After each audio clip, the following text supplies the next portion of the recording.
আসসালামু আলাইকুম রহমতুল্লাহি বরকাতু। আশা করি সবাই ভালো আছেন। আলহামদুলিল্লাহ আমিও ভালো আছি। প্রিয় প্রবাসী ভাইরা, যারা আপনারা এই প্রবাসের মাটিতে আছেন, এটা মালয়েশিয়া হোক কিংবা যে কোনো দেশ, সৌদি আরব, দুবাই, ওমান, কাতার কিংবা বিভিন্ন রাষ্ট্রেতে যারাই থাকেন, দেখেন এই প্রবাসে আমরা যে পরিমাণ কঠোর পরিশ্রম করি, আপনার পরিবার পরিজন আত্মীয় স্বজন সব কিছু রেখে যে পরিমাণ পরিশ্রম করি, একমাত্র একটা প্রবাসীর দুঃখ, একটা প্রবাসী ছাড়া আপনার ফ্যামিলির কাউকে আপনি বুঝাইতে পারবেন না। কারণ আমি প্রবাসী, আমি আর একটা প্রবাসীর কষ্টটা বুঝবো। সে কেমন মাসে ইনকাম করতেছে কিংবা ইনকাম কইরেও সে কেমন একটা মানে কষ্টের ভিতরে আছে। এই প্রবাসের মাটিতে কোনো কিছুর অভাব নাই।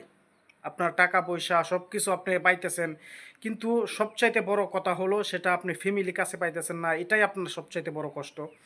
আর এই কষ্টের মাঝে আপনি এত পরিমাণ কঠোর পরিশ্রম করার পরেও আপনি যে টাকাটা ইনকাম করতেছেন, কথাগুলো বলার উদ্দেশ্য হলো বর্তমান সময়ে অনেক প্রবাসী ভাই নিজে প্রতি মাসে 1 লক্ষ 2 লক্ষ 50,000 টাকা ইনকাম করে তার ফ্যামিলিকে টাকাগুলা দিতেছে।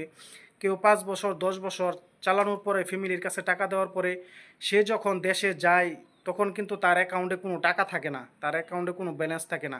তখন সে চিন্তা করে যে ওইখানে দেশে যাওয়ার পরে আমি কার কাছে টাকাগুলা দিলাম, কার কাছে কি করলাম।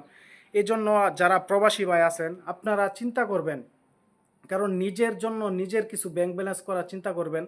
অনেকে বলতে পারেন যে ভাই নিজে ইনকাম করে নিজের বউ বাচ্চা মা বাবাকে দিব না কাকে দিব।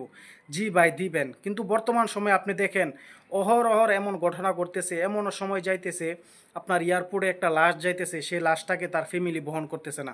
এমনও প্রবাসী আছে যে প্রবাসী তার জীবন যৌবন সব শেষ করে দিছে, যে সে বাক প্রতিবন্ধী হয়ে গেছে, সে তার মেন্টালিটি হারায় ফেলেছে। এমনও কিন্তু ঘটনা ঘটতেছে।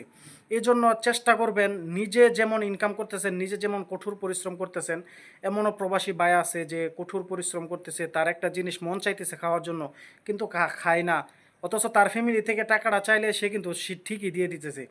কিন্তু দেখা যায় সেখানে আপনি 8 বছর 5 বছর যে প্রবাস করার পরে দেশে যান, দেশে গিয়ে আপনি বিয়ে শাদী করবেন, তখন কিন্তু আপনার হাতে যখন আপনি আপনার ব্যাংক ব্যালেন্স কোনো কিছুই করেন নাই, ব্যাংক ব্যালেন্স না করার কারণে তখন কিন্তু আপনি একটা যে দেশে গিয়া যেখানে আপনি 3 মাস 5 মাসের ছুটি নিছেন, সেখানে গিয়ে দেখেন আপনার টাকা পয়সা নাই। আপনি একটা মেয়ে দেখতে যাবেন, সেখানে আপনার হাতে টাকা নাই। তখন কিন্তু আপনি মানে একটা পরিস্থিতির মাঝে পড়ে যান যে আমি কি করলাম, এই 5 বছর 10 বছর আমি কই বিদেশ করলাম, কার কাছে টাকাগুলা দিলাম। এজন্য নিজের ফ্যামিলিকে যেমন চালাবেন, পাশাপাশি আপনি যদি প্রতি মাসে আপনার নিজের জন্য বাংলাদেশের 5,000 টাকাও রাখেন, সেটা আপনার বিদেশের মাটি মালয়েশিয়ার টাকা হিসাব করলে আপনার 200 টাকাও হয় না, তার চেয়েও কম। এক এক রাষ্ট্রে এক একটা। আপনি প্রতি মাসে যদি 5,000 টাকাও রাখেন, আপনার কিন্তু বছরে প্রায় 60,000 টাকা। এই জন্য এই টাকাটা যদি আপনি রাখেন, তাহলে কিন্তু এটা আপনি যখন দেশে যাবেন আপনার জন্য অনেকটাই সাপোর্ট হবে। এজন্য প্রিয় প্রবাসী ভাইয়েরা, আপনারা আপনাদের এই কষ্টের অর্জিত টাকাগুলা অবশ্যই ফ্যামিলিকে দিবেন, আপনার মা বাবাকে দিবেন, আপনার ছেলেমেয়ের তোলে খরচ করবেন। পাশাপাশি আপনার নিজের জন্য কিছু সঞ্চয় করবেন, যেটা আপনার ভবিষ্যতের জন্য ভালো একটা সুফল পাবেন। কিন্তু এই জিনিসটা অনেকে মনে করতে পারেন যে ভাই না, আমি আমার ফ্যামিলিকে দিব না কাকে দিব। অবশ্যই কথাটা বলছি, কিছু কিছু ক্ষেত্রে কিন্তু এই জিনিসগুলো হইতেছে, বাস্তব ঘটনাগুলো আপনারা দেখতেছেন। কিছুদিন আগে মালয়েশিয়াতে যে একটা মুরব্বী লোক, তাছাড়া সৌদি আরব থেকেও অনেক লোক কিন্তু এমন ব্রাক প্রতিবন্ধী হয়ে তাদের সব কিছু হারিয়ে ফেলেছে।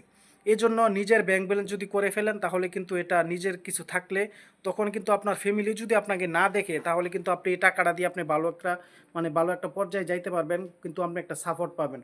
এমনও প্রবাসী আছে যেখানে তারা মৃত্যুবরণ করে লাশটা দেশে যাইতেছে, সেখানে তার ফ্যামিলি কিংবা মা বা বউ বাচ্চা কেউ গ্রহণ করতেছে না, এমন ঘটনাও হইতেছে।